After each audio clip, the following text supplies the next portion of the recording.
Hey there everyone, welcome back to another review, and today we're going to look at the quite interesting Gundam EX from the Netflix series Gundam Requiem for Vengeance, which is a series that was animated on Unreal Engine 5. And I watched the show and I enjoyed it quite a lot, to be fair. And when they released images of this kit, I was hesitant at first, like much of the community, because of its, let's just say, non-traditional design.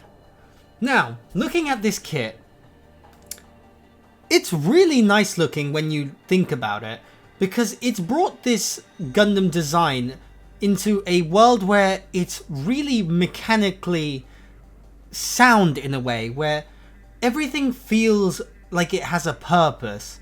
And what I like about this is that a lot of this kit is very, very detailed, as you can tell. This, if you enjoy panel lighting any kits, this is a kit to get, because there is surface detail by the dozen on this.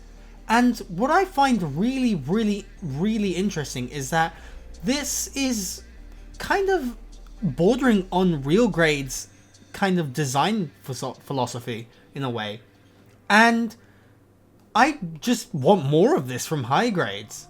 Now, what I find really enjoyable from this is that me personally, when I got this kit, I thought the inner frame itself definitely needs to be coated in a nice metallic paint job to really make it pop.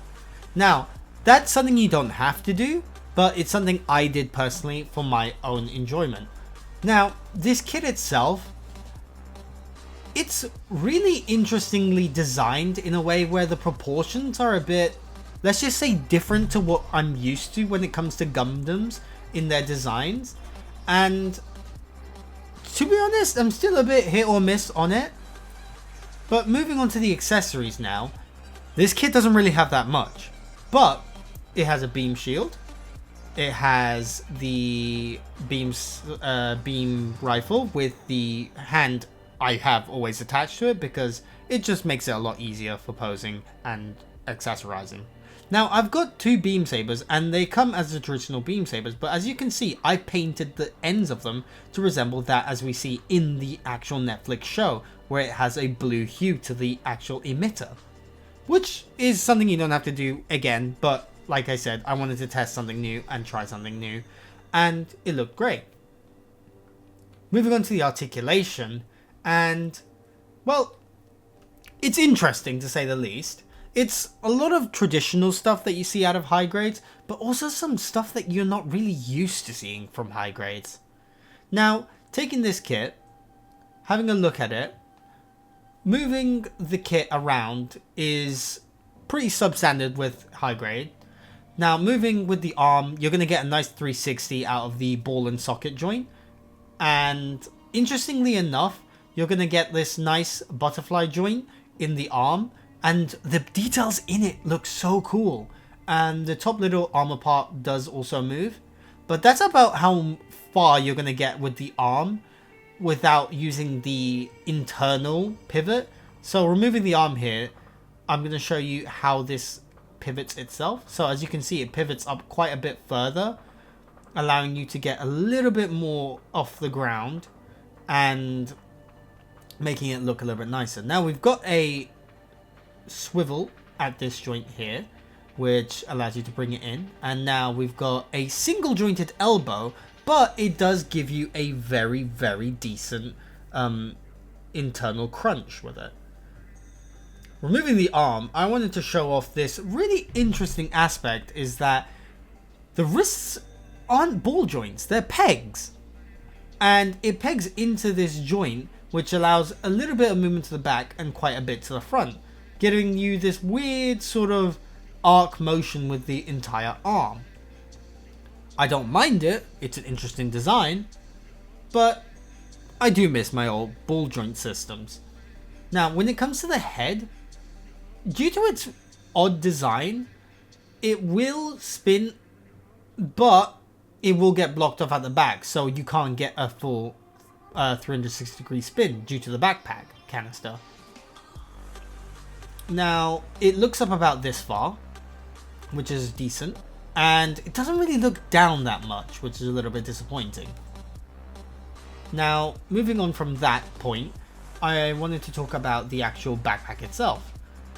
As you can see, the minigun on the side of the shoulder pivots up, and also the rubber belt that feeds the ammo into it can also pivot.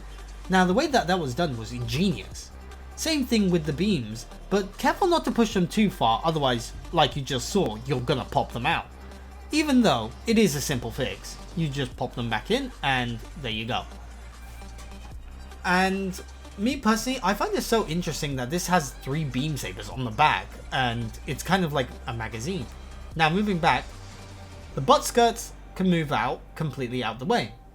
The front skirts also can move completely out the way, which also means that the side skirts also move completely out the way, which is just awesome for this kit. But you're seeing the legs not moving out that far, or that front forward, or that far to the back. That's because this kit allows you to drop the legs down to offer you a lot more articulation out to the sides, the front and the back. Now, bringing it out to the bottom, when we pull the leg and we try and get a splits out of it, you're going to see that, you know, you can bring the leg really far to the front and also pull the splits off. And it's really, really interesting engineering that goes into it, because it's so simple yet so effective. When it talks about the knee, we do have a nice double bend at the knee that allows you to get a really nice crunch. And when it comes to the articulation from the ankle, you can pivot to this side about that much and pivot inwards about that much as well. The ankle guard, in a way, does move up and down, and that can give you some clearance as well for when the foot is pivoted upwards. Now, the articulation is about substandard on high grades, and I'd say it is pretty decent, and you're going to get mostly what you want out of this kit. So, I'm happy. Now, this kit, I have done alterations to it with the metallic gunmetal paint job that I've given to all the grey parts. It's not something that you have to do, but I highly recommend it. See, as this kit has just a lovely mechanical design, the shine makes it stand out and pop so much more. And just the general aesthetic of this kit is so different compared to what we're used to with regular Gundam designs. And that's not a bad thing per se, because of what we're led up to now with the whole new Gundam series that we're getting in 2025. And the markings, as you can see on the kit, are stickers, unfortunately. Wood slide decals will probably be available at a later date, so I'd recommend getting them if you're worried about that. Now, I want to thank you guys for coming and watching this review. It was a little bit difficult to find one of these kits, but once I did, I would have loved to make the review. Now, thank you so much for watching, consider subscribing, and be sure to keep a lookout for any of my next videos.